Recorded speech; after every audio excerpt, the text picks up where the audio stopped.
14 मे बुधवार.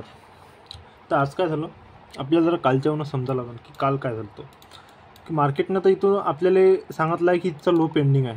तर आज तर हाय प्रोबॅबिलिटी आहे की मार्केट लोलेच जाईल. हां, ते एक तर आपला विजन क्लिअर आहे आजचा.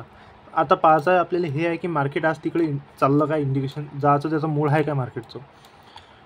तर मार्केटनं तर फुल सांगून दिलं की उघडलं त्यापासून मार्केट वन साईडेड सेल साईडनं चाललं आहे. सेल साईडनं चाललं कसं, इथून मार्केट ओपन झालं ठीक आहे. पहिला हा स्विंग केला, हा काही मायने नाही आहे, याच्यानंतर काय क्रिएट करते हे मायने आहे. मार्केटनं इथं स्विंग क्रिएट केला खाली, त्याला वरती टॅप केलं, अगेन सेल साईड आलं. तर हे झालं आपलं फर्स्ट बिहेवियरमध्ये काउंट. इथून हे बाईंगलेने गेलं, इथून सेलिंगलेच घुमलं याचा हाय घेऊन. तर हे झालं आपलं फर्स्ट बिहेवियरमध्ये काउंट. तर याच्यानंतर काय करते मार्केट, याच्यानंतर यालेच कनेक्ट करू करू मार्केट खाली पडून राहिलं गोते खात. स्विंग घेत, पहिला स्विंग, दुसरा स्विंग, तिसरा स्विंग, पण एकामेकाला कनेक्ट. तर इथं काय आपल्याला सांगून राहिलं की हे अजून फर्स्ट बिहेवियरच चालू आहे.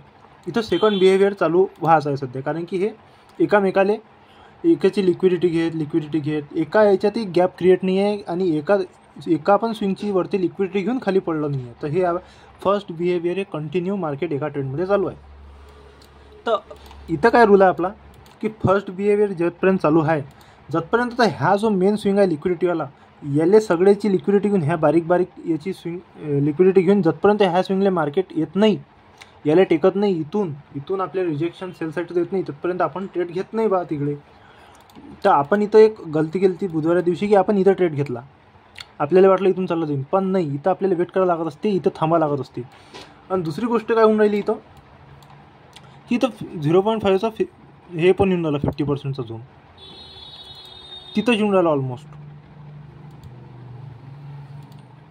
तिथंच येऊन राहिला एक्झॅक्ट तिथं. याला टेकलं पाहिजे 0.5चा झोन पण तिथे येऊन राहिला दिवसात 50%चा.